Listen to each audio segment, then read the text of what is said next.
Parashat Shemini. L'Éternel parla à Moïse et à Aaron en disant : Parlez ainsi aux enfants d'Israël.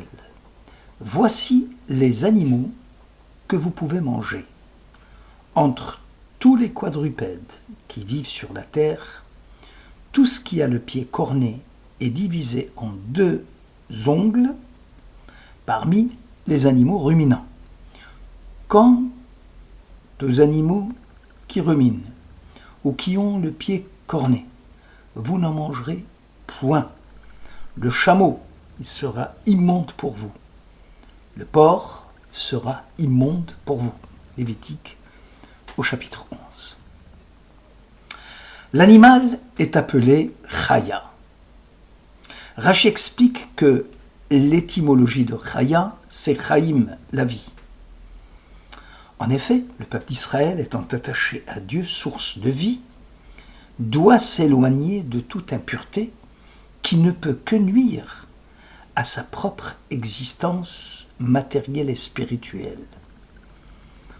Israël a reçu l'ordre d'imiter Dieu, qui est appelé d'ailleurs Hakadosh Baruch Hu, le Saint béni soit-il, et c'est être Kadosh, c'est être à part, car la racine Kadosh a plusieurs sens.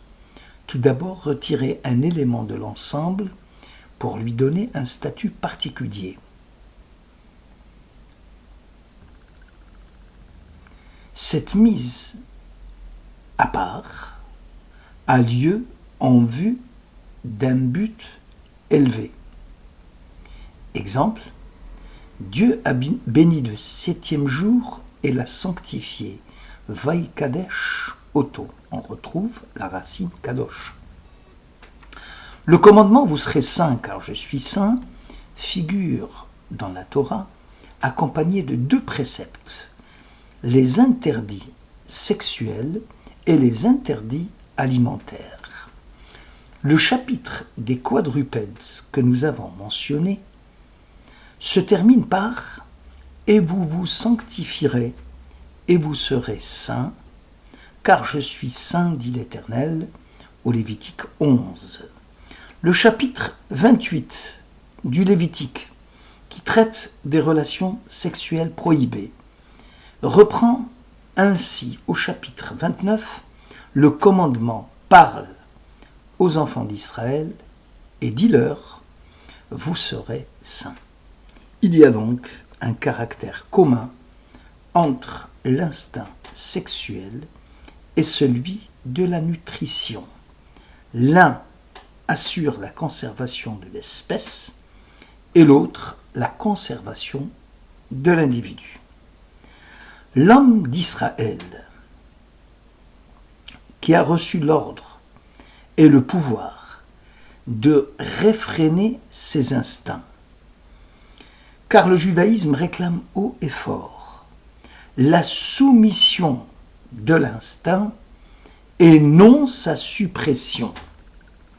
Dans Da'at Chochma ou Moussar, il est marqué que dans la conception hédoniste, et plus généralement chez ceux pour qui le plaisir des sens devient le souverain bien de l'homme, rien ne peut s'opposer ni nuire à cette attitude immodérée de la satisfaction de l'instinct, jusqu'à éventuellement lui sacrifier toute moralité, partant du principe que le bonheur est la satisfaction du plaisir. C'est la conception dominante. Rappelez-vous, dans la pensée antique, on a essayé de donner une définition du bonheur. Si le plaisir est éphémère, le bonheur est durable. Le plaisir est l'agréable, le bon, mais n'a pas la dignité du bien. Or, l'homme doit guider ses choix, disait Aristote, par la raison, par la vertu. Et une vie heureuse serait une vie vertueuse ou conforme à la raison. Voilà ce que pensaient les philosophes grecs. Dans la conception juive, plaisir et instinct sont à maîtriser, car laissé sans frein, il devient non conforme à la Torah. Si les instincts sont innés en l'homme et sont nécessaires et utiles à sa propre subsistance et à celle du monde, il n'en demeure pas moins qu'ils doivent être dominés pour constituer une valeur positive dans la vie de la personne et dans celle de la société. Les instincts ne doivent en aucun cas déterminer la conduite de l'individu, car toute demande de l'instinct doit être examinée à l'aune des valeurs de la Torah, autrement dit par la conscience. Une conscience éduquée dans la connaissance de la Torah et de ses commandements. Alors, l'instinct remplira son rôle positif. Dans le monde contemporain, quand l'appétit sollicite l'individu, il mangera. Si c'est l'appétit sexuel, il se satisfera sans préparation, sans réflexion, sans émotion, sans regret, sans moralité, sans critique. Chez le juif croyant, il se demandera s'il est permis de manger telle ou telle nourriture. Il se demandera s'il est permis de manger ce jour-là, à cette heure-là, si les aliments sont licites. Chez l'homme, en général, qui prend des femmes au gré de son envie, sans borne et sans frein, avant, pendant et après son mariage, et qui ruine, pour ainsi dire, sa famille. Chez le croyant, le ménage exige l'amour profond, affinité spirituelle, et pas seulement désir physique.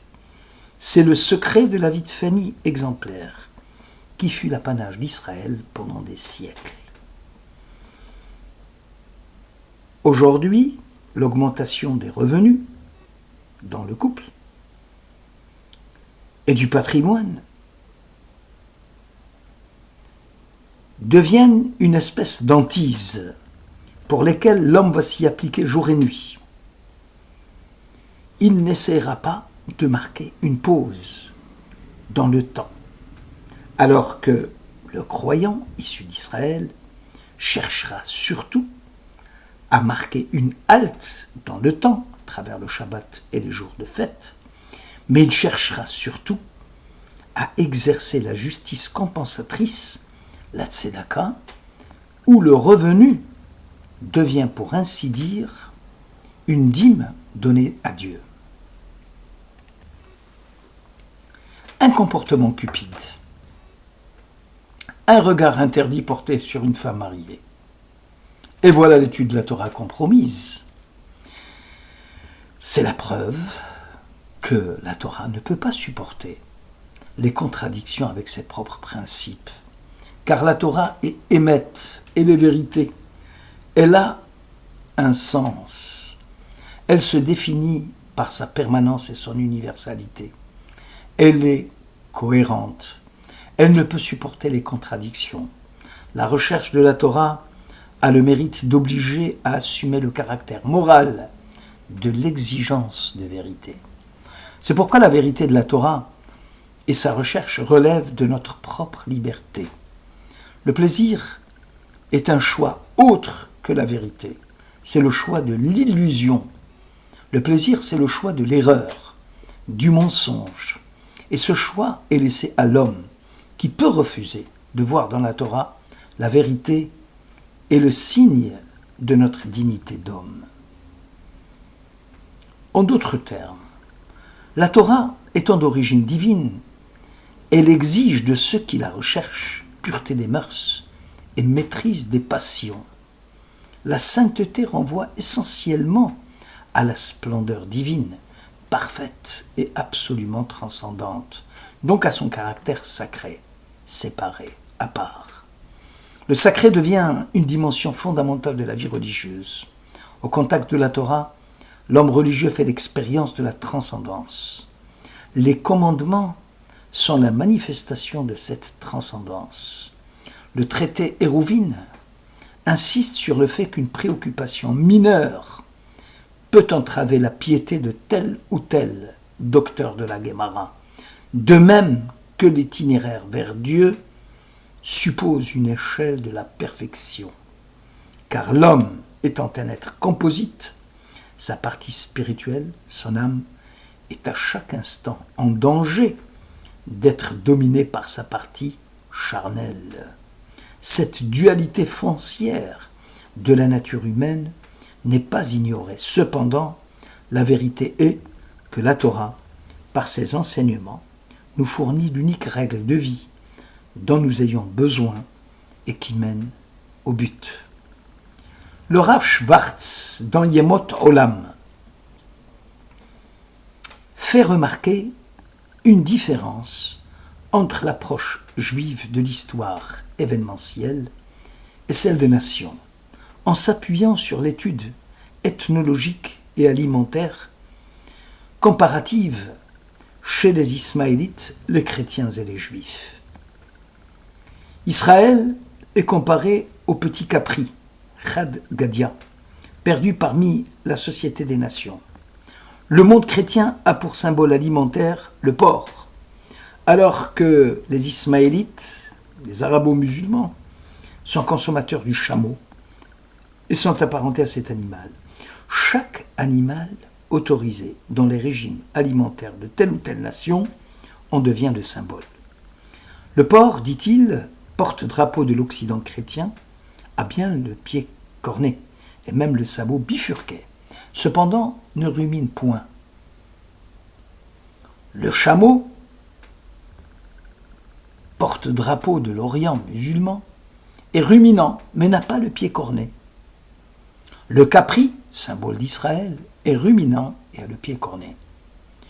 Chacun des animaux précités montre une relation particulière qui va naître entre les consommateurs de ces animaux et leur rapport à la connaissance et au devenir historique de ces mêmes nations.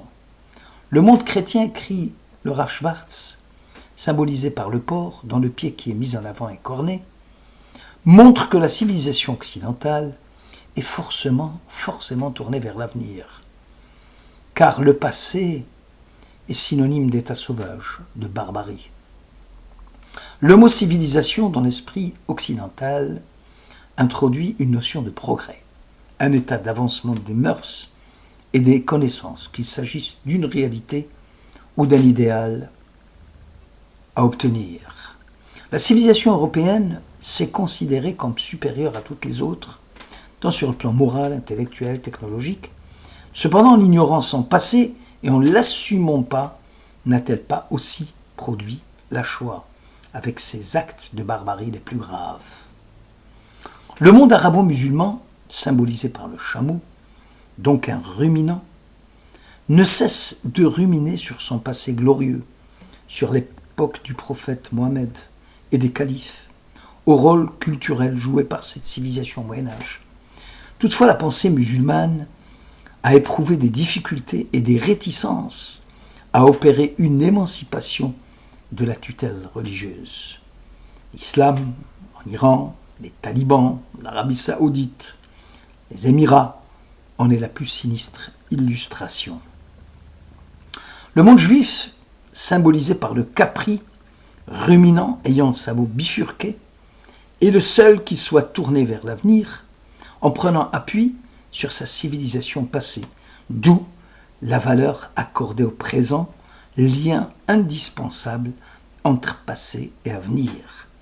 Le temps juif est linéaire, c'est une ligne continue et irréversible qui va d'un passé irrémédiable en passant par le présent, moment vécu dans la continuité d'un autre et qui s'ouvre à la liberté de l'homme en attendant l'avenir, c'est-à-dire l'événement messianique. Le temps juif est linéaire, mais il est discontinu, car il est pris entre un présent parenthèse, la longue nuit d'exil, et un futur quasi immédiat, l'attente du Messie. Le judaïsme est une religion du temps, alors que les divinités païennes sont consacrées aux lieux et aux choses. Le Dieu d'Israël est le Dieu des événements, celui de la sortie d'Égypte, celui de la révélation du Sinaï, le temps de la rencontre de Dieu et d'Israël, avec la fidélité exigée à ces événements décisifs. La nuit du Seder et le petit Capri de Khadgadia en sont l'illustration. Chaque événement passé est évoqué avec précision. Cependant, l'acte transcende le présent et se tourne vers l'avenir. Puis vint le bâton qui frappa le chien, qui mordit le chat, qui mangea le capri. C'est ce qu'on lit et c'est ce qu'on chante le soir du Seder. Puis vint le Saint béni soit-il, qui égorgea l'ange de la mort, donc du mal, de la violence, qui avait égorgé le sacrificateur, qui avait mangé le capri. Et Dieu finalement triomphera dans l'histoire humaine, et c'est ainsi que se termine le beau récit de la Haggadah. Bonne écoute.